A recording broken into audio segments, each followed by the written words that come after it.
Hello, and thanks for being with us on the New Life Show with Dr. Michael Laitman. Hello, Dr. Laitman. Hello, everyone. Hello, Yael Shadarel. Hello. And today we'd like to talk about the phenomenon of violence. It's a very painful and stressing phenomenon. We'd like to take a deeper look into it on our way to a better life. Be with us, Yael, please. When we talk about violence, we talk about actions that a person takes against another person that harm him or that harm society or even different objects or the vegetative or the animate, whether it's physically or emotionally, verbally, socially, or in any other way. In the past, physical violence was more accepted in society, both as a form of punishment, as a way of amusement, as a means for relieving tension. And as we became more culturalized over time, this phenomenon became less and less accepted in society. If you look at the graph of human history, then the level of violence is decreasing. And although its external appearances are decreasing, but still, violence is something that always exists in us and erupts in ways that are maybe more politically correct, but still, it erupts, and it erupts big time. So we'd like to understand the essence of this phenomenon and its role in our life, its purpose. And I'd like to open with the question of, is violence something natural?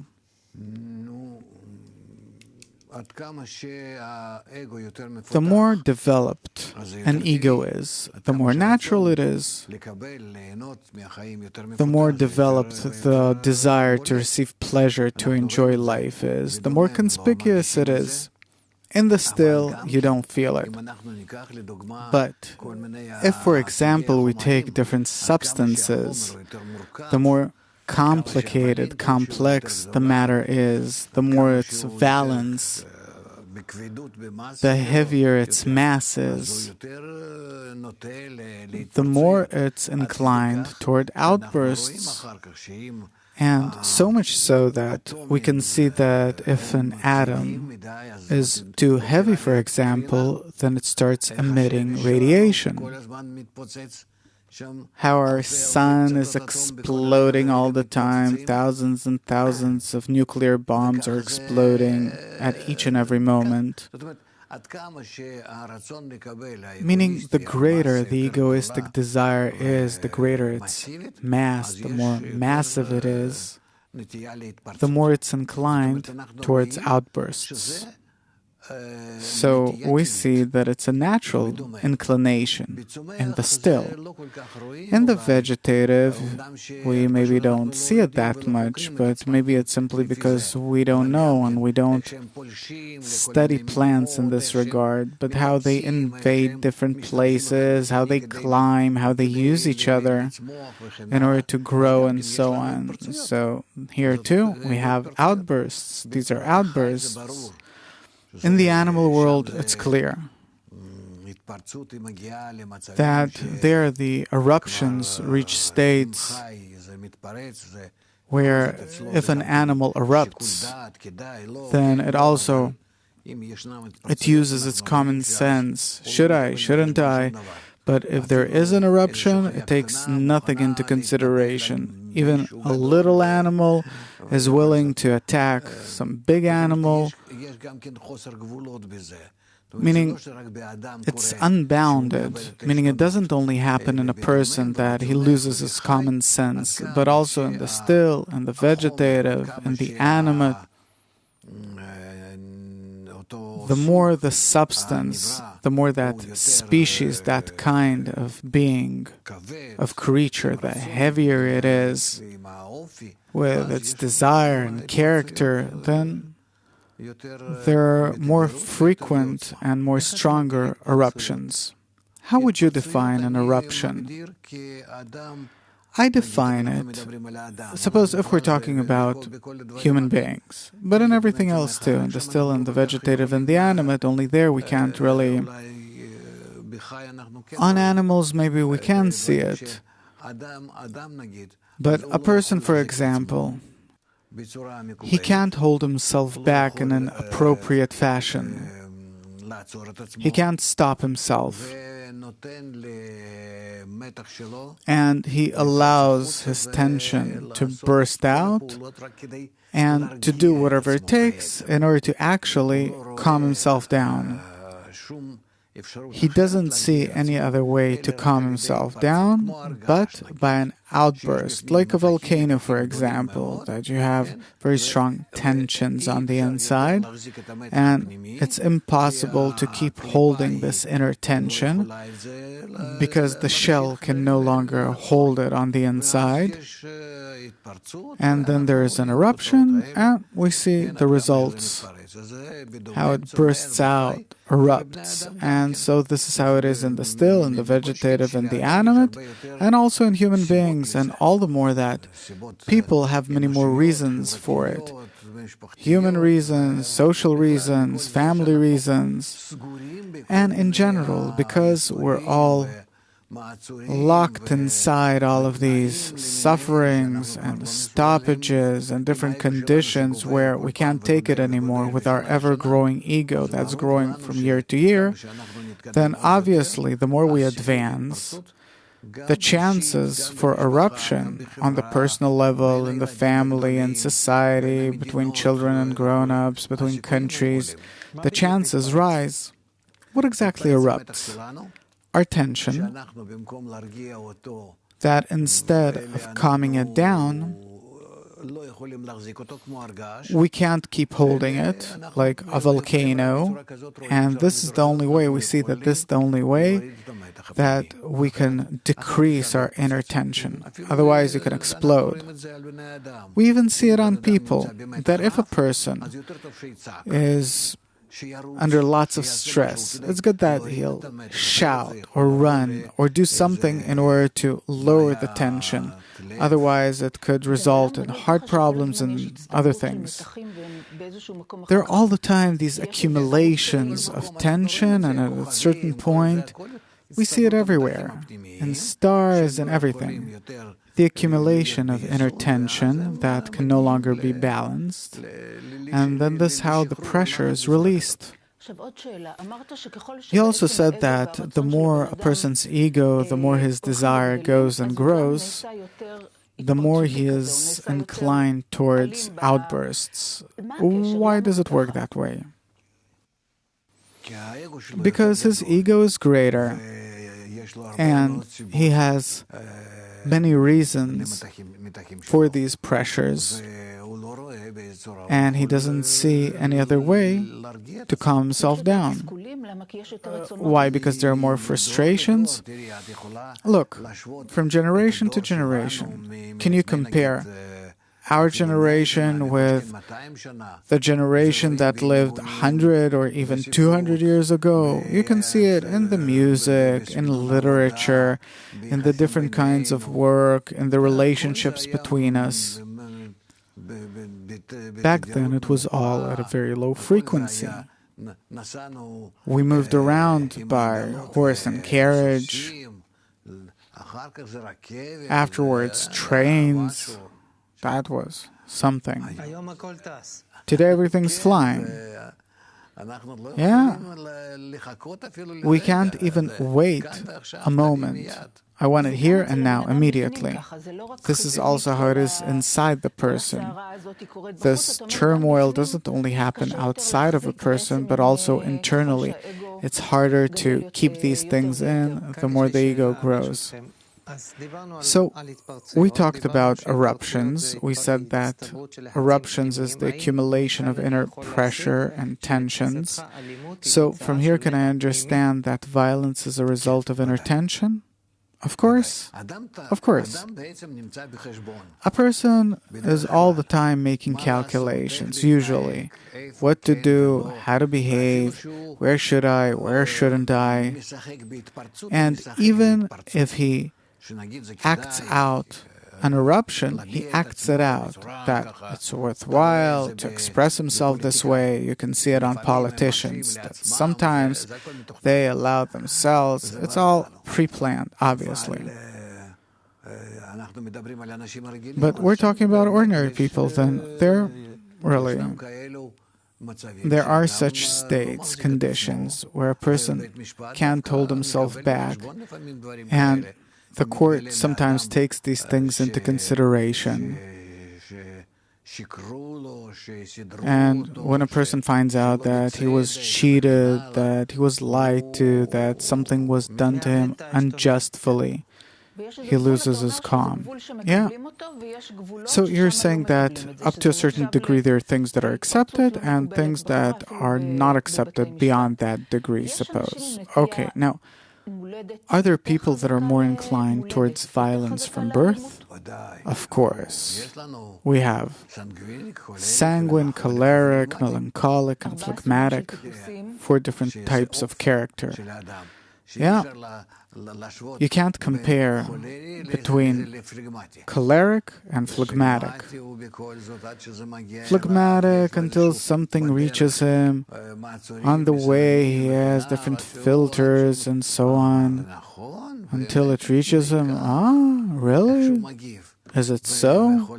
The way he responds. And the choleric, immediately, he didn't even listen to the end. He's already ready to erupt. These are different types of nature, and unfortunately, we do not take into consideration this given that comes from man, and you can't judge the choleric and the phlegmatic in the same way.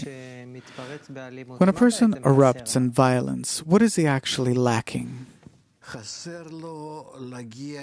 He lacks reaching inner equilibrium.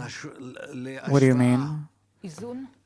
Balance, inner balance between the reasons and the outcomes of what is happening, who does it come from, for what purpose, and then if he really does the correct calculation, then what follows is that he can keep himself in balance. Only the thing is that it depends on how he was brought up.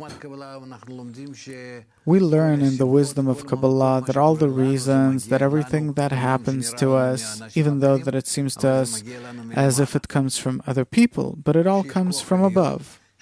There's an upper force that controls our entire life, down to the last detail. And therefore, if we have this kind of thought, this kind of calculation, I feel, I understand, then of course my response will be more balanced then.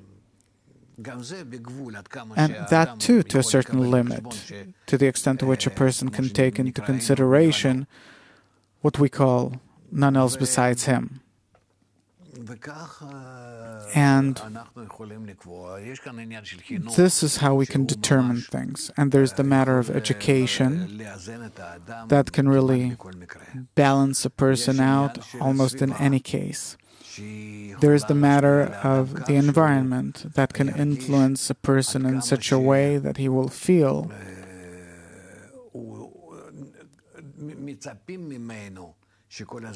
how he's expected to keep himself all the time in a balanced state. And if not being in a balanced state, then to what extent can he show to others that he's not balanced, that beyond this limit he will no longer be accepted as a normative person?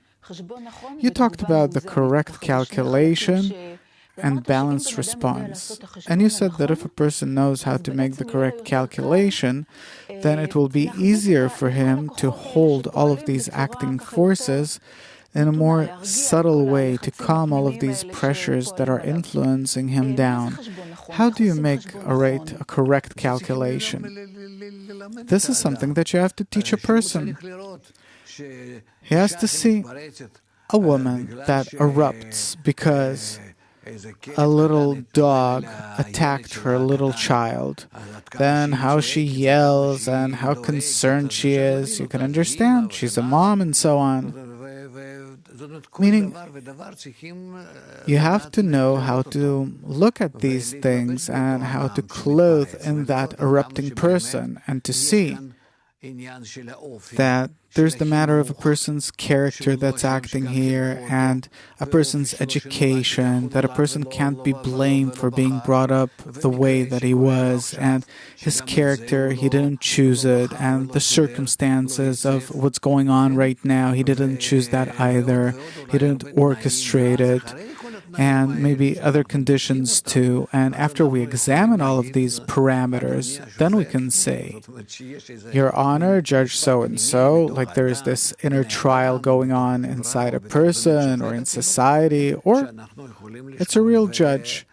And then we can take these things into consideration and bring this to some kind of a general level where we take into consideration each and every person's character and all the conditions and the way they were brought up and so and so.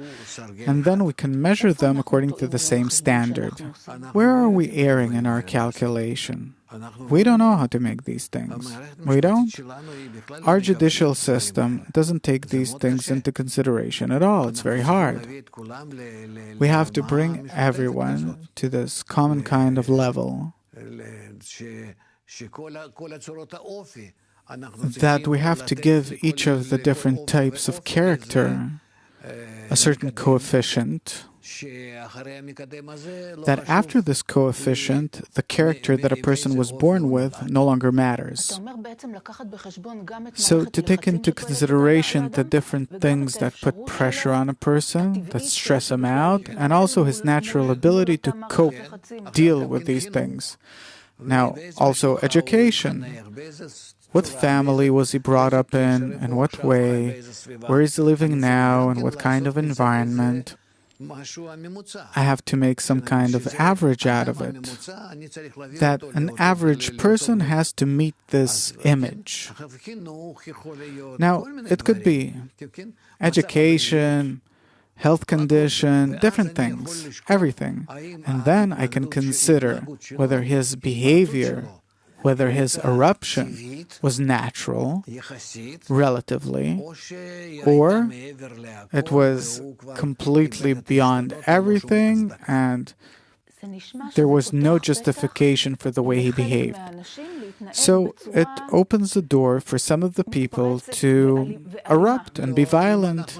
No, if we correctly take all of these things into consideration and we arrange some kind of average between all people, that I know how to bring all the different sorts, types of people to this one image, and then consider whether he erupted beyond what's acceptable according to the law or not, then things are going to be different.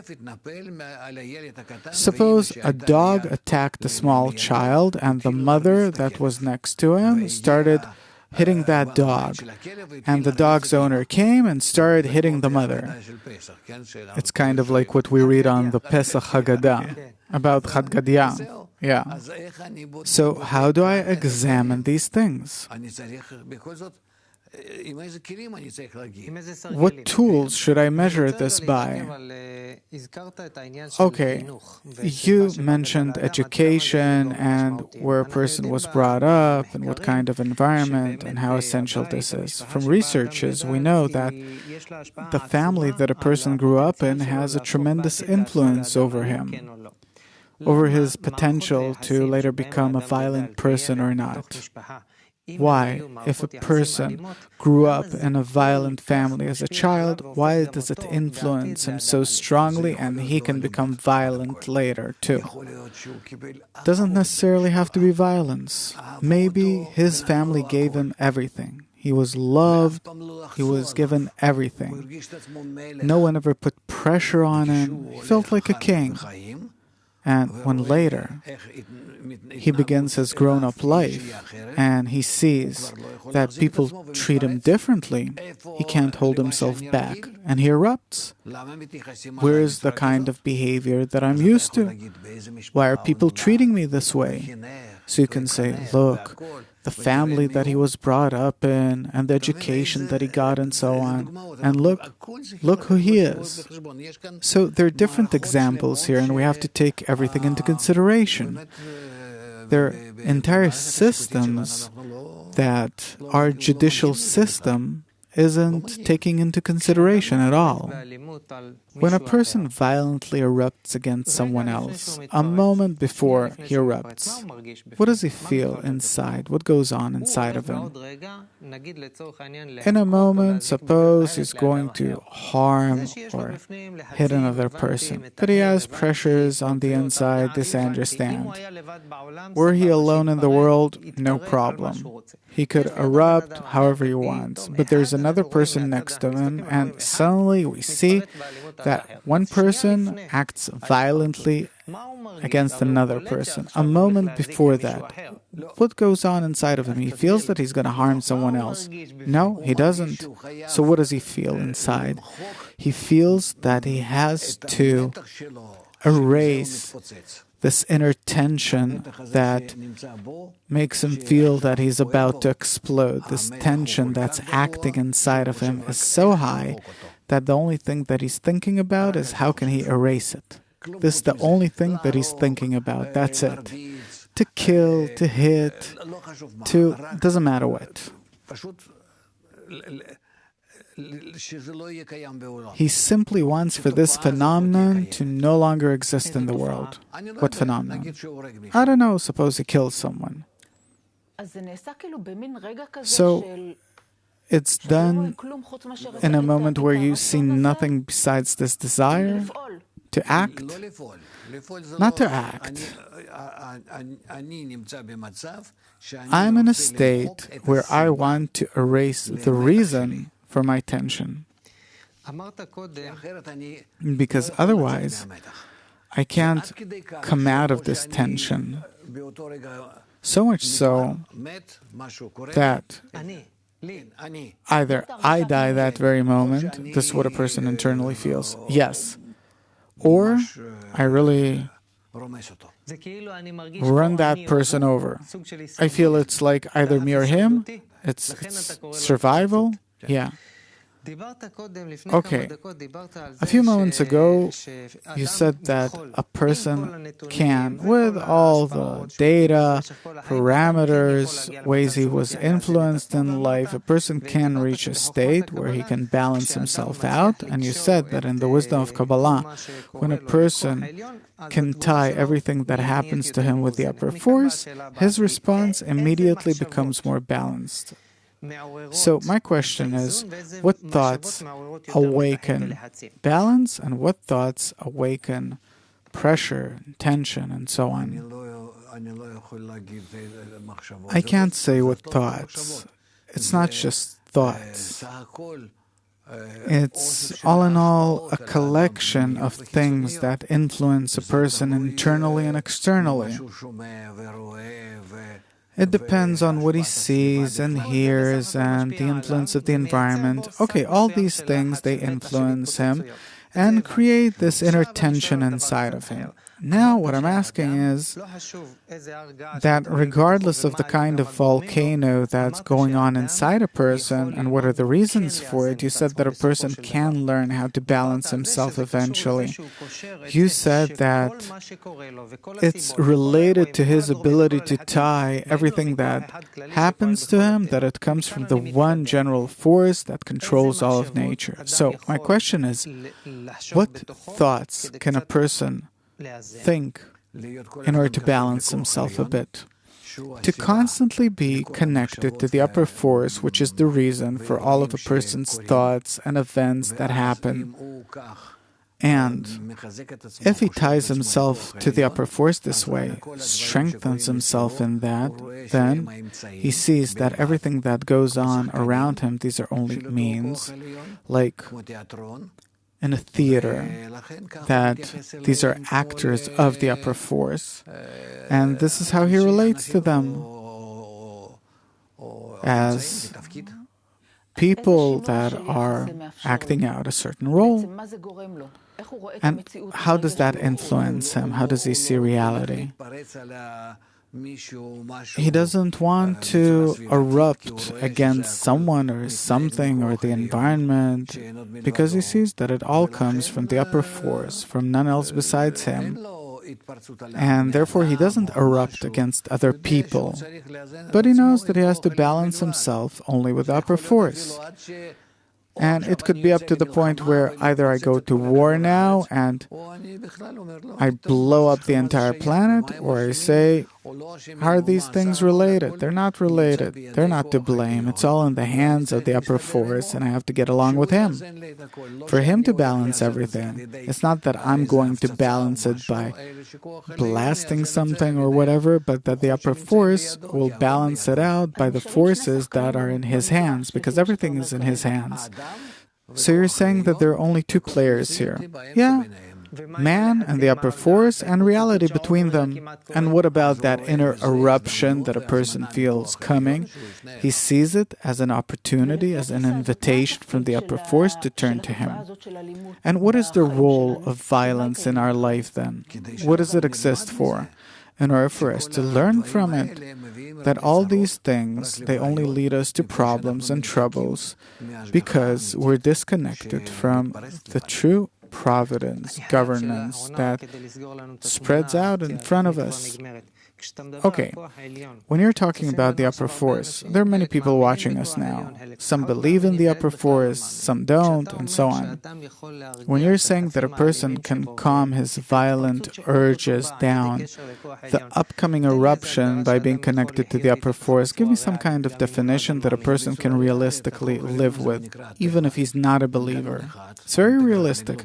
This upper force is called nature, which is one global integral mechanism. And if we start relating to him this way, we'll really start discovering how everything is really interconnected and that we're also a part of that force. And this will make our life better, safer, happier, and calmer without unnecessary outbursts of rage that are actually useless.